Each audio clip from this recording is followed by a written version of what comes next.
Welcome to Concrete Block, the podcast that brings you the latest news and in-depth analysis from around the world. I am your host, Walter, and we're glad you're joining us today. We're starting off with a story that's been making headlines globally: the protests in Turkey. Hundreds of thousands of people have taken to the streets of Istanbul to demonstrate against the arrest of Ekrem Imamoglu, the city's mayor and a key opposition figure. Imamoglu was detained on corruption charges, which he denies and claims are politically motivated.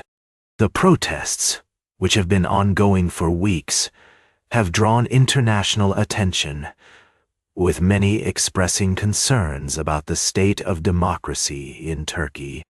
The Turkish government has responded by deploying riot police, who have used tear gas and rubber bullets to disperse the crowds. Despite this, the protesters remain determined, chanting slogans like rights, law, justice, and waving Turkish flags.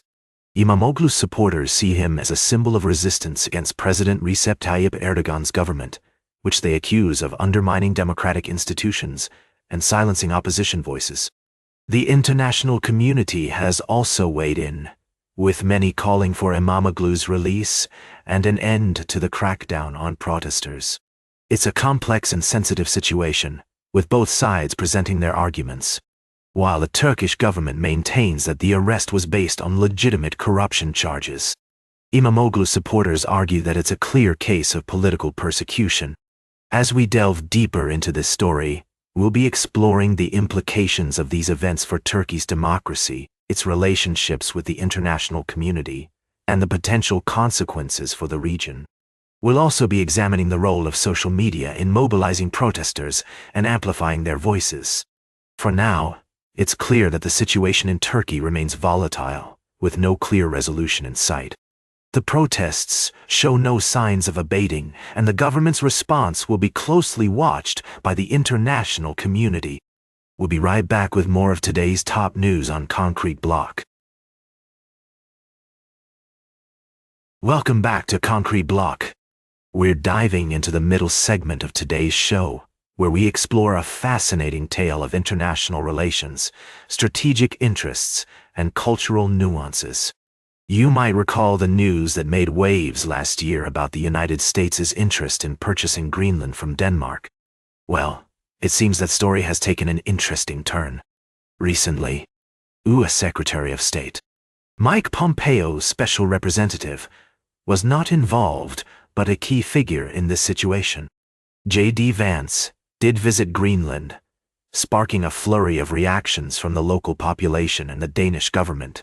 The trip was initially met with plans for a cultural tour by Vance's wife, Usha, to Nuuk and another town, but it was ultimately scaled back due to anticipated protests. Now, let's take a step back and examine what's driving the U.S. interest in Greenland. Strategically located at the heart of the Arctic, Greenland is rich in natural resources, including minerals and potential new shipping lanes. The U.S. sees this as an opportunity to expand its influence in the region and counterbalance the growing presence of China and Russia. However, the people of Greenland are not convinced that becoming part of the United States is in their best interest. In fact, a recent poll showed that only about 6% of the population supports the idea. The Greenlanders value their independence and cultural identity, and they're cautious about being exploited by external powers. The Danish government has also made it clear that Greenland is not for sale, and any discussions about its future must involve the local population. It's a delicate situation, with many stakeholders and competing interests at play. As we navigate this complex issue, it's essential to consider multiple perspectives and avoid simplifying the narrative. The U.S., Denmark, China, Russia, and the people of Greenland all have valid concerns and aspirations that need to be taken into account. The question remains, what does the future hold for Greenland? Will the U.S. continue to pursue its interests in the region, and how will the local population respond? One thing is certain, this story is far from over, and we'll be keeping a close eye on developments as they unfold. Stay tuned for our final story of the day, right here on Concrete Block. Welcome back to Concrete Block. I'm your host, Walter. As we wrap up today's episode, we're taking a look at the latest developments in politics, both domestically and internationally. In Florida. President Trump has issued key endorsements ahead of the special election, which will fill the seats left vacant after Trump nominated lawmakers to his administration. The president took to social media to express his support for Florida State Sen. Randy Fine, who is running to replace National Security Advisor Mike.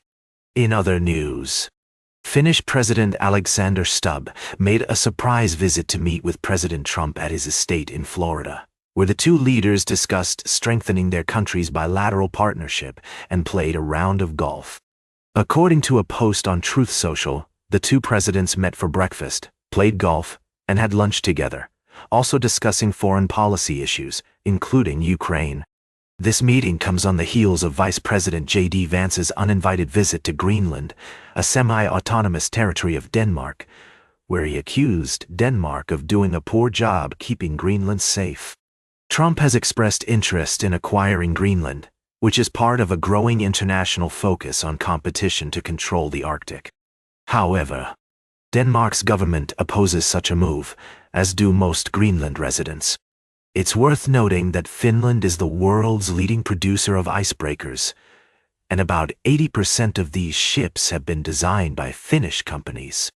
The country has also been working with Canada and the U.S. on the icebreaker collaboration effort to develop world-class Arctic and polar icebreakers. As we analyze these developments, it's clear that international relations are complex and multifaceted. While some countries are looking to strengthen their partnerships, others are facing challenges and criticisms. As always, we'll continue to provide you with accurate and unbiased information, helping you stay informed about the latest news and events. That's all for today's Concrete Block. Remember to like, share, and subscribe, and until next time, stay informed. And that's the way it is. That's all for today's Concrete Block. Remember to like, share, and subscribe, and until next time, stay informed.